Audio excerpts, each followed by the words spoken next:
Says Tyler, thank you. Hoping to avoid some ping pong between the House and the Senate. Joining us now, a man with experience of all of this, the former Speaker of the House, Kevin McCarthy. Speaker McCarthy, welcome back to the programme, sir. It's good to get your thoughts. I want to lead with a question that Anne-Marie asked a little bit earlier on the programme. When you're herding cats on Capitol Hill, is it easier or harder when the President of the United States is Donald Trump? Oh, it's so much easier. President Trump is stronger today than he was at any time in his political career. President Trump is stronger in the House. Remember, just to get this bill out of the House, they all said they weren't going to vote for it. President Trump came down to a conference, told both sides from SALT, it's over. From the Freedom Caucus, that's over. Everyone who said they wasn't going to vote for it, voted for it in 24 hours. So this bill's going to get passed. The only thing that's holding up when this bill gets passed is the weather in D.C.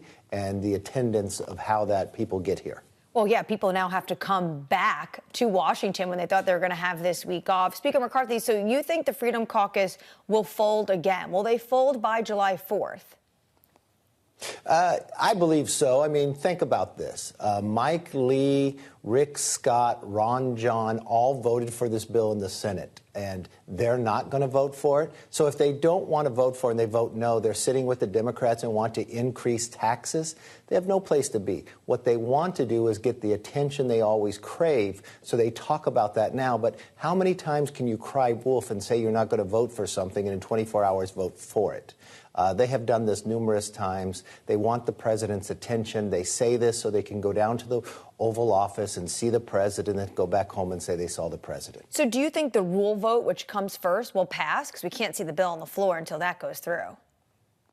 I believe, yes, it'll pass. It's all going to come down to attendance today. How many people could make it to D.C.? A lot of flights were canceled, so do they have to delay it a day or not? But this bill will pass. Remember, it already passed the House. It has now passed the Senate, and you've got the July 4th deadline holding right behind you. There's a lot of pressure mounting here.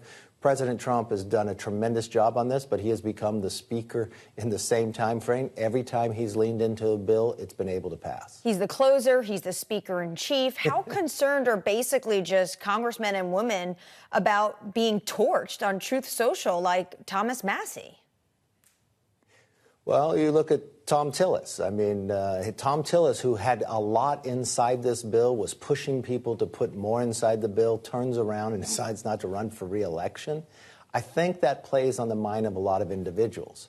And people are now being able to look at the bill. At first, they're always arguing about what's wrong, they're not really looking at what's positive in it. You're not raising taxes. You're actually getting the economy moving again. You're keeping your promises. For those who are sitting in SALT districts, and you had a list up there of people who are leaning no. Nick Lelota, he said he's for this bill. That's a big movement for, because he actually improved SALT for his district. When it was 10,000, it's now 40,000. He can go back home and champion what he was able to achieve but at the same while time, he was in Congress. If he votes, that's a victory. At the same time, though, there really won't be a cap. The cap expires at the end of the year. So don't you think the SALT caucus does have some leverage? No, it goes after 5 years. No, from the same standpoint, it wouldn't totally go away, or people going to let these taxes all go away. He'd been able to achieve something while keeping taxes low. If he wanted SALT to go away, he'd raise taxes on all of his individuals and play that way. That's not why people elect him. They elect him there to go legislate, and that's exactly what he did. He improved the lives of his constituents, and he can champion that and actually be celebrated back home. Each of the constituents were trying to improve the life of their region. From an overarching federal perspective, which this is a federal law, do you think that this is a good bill? Yes, this is a very good bill, because what would happen if you did not pass this bill, your taxes would go up.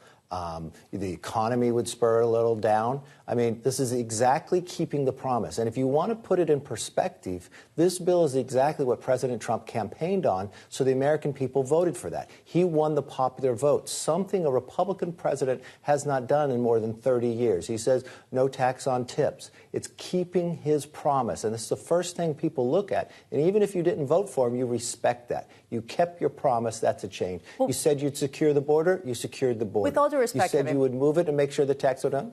Yes, whatever respect you want to give me, I'll take. I'll give you loads of respect. There's a real question right now about the deficit increasing and the fact that there is a perception, and it was edified by the Congressional Budget Office, saying that essentially this would take money out of the pockets of the lowest income individuals in the United States, and it would add to the higher income individuals significantly in the form of tax cuts and other potential benefits. That isn't necessarily one of the agenda items that was promised on the campaign trail, correct? Well, all due respect to you, if you look back at the tax bill that we're keeping in place, what happened after it was placed? People actually got more income.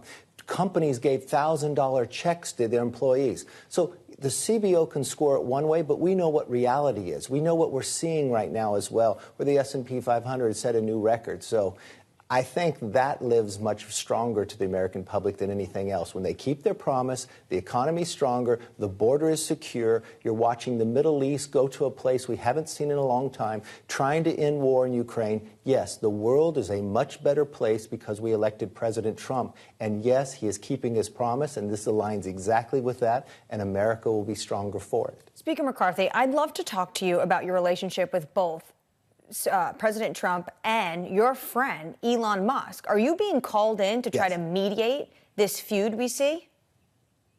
I have not been called in, and I just know when two bulls fight, the only people who lose is the ground underneath it, and I don't want to be that turf. One thing I do know is when those two work together, there's nothing we can't achieve. So in the same mindset, I think people need to take a deep breath. Let's get back to where we were before. Let's put America first and find the way that we make everybody stronger. Speaker McCarthy, with respect and thanks. Thank you, sir. Appreciate your time, as always. Always. Thank you. Take care. Thank you, buddy. Thank you very much. The former Speaker of the House, Kevin McCarthy there. I'm still in that line, aren't you?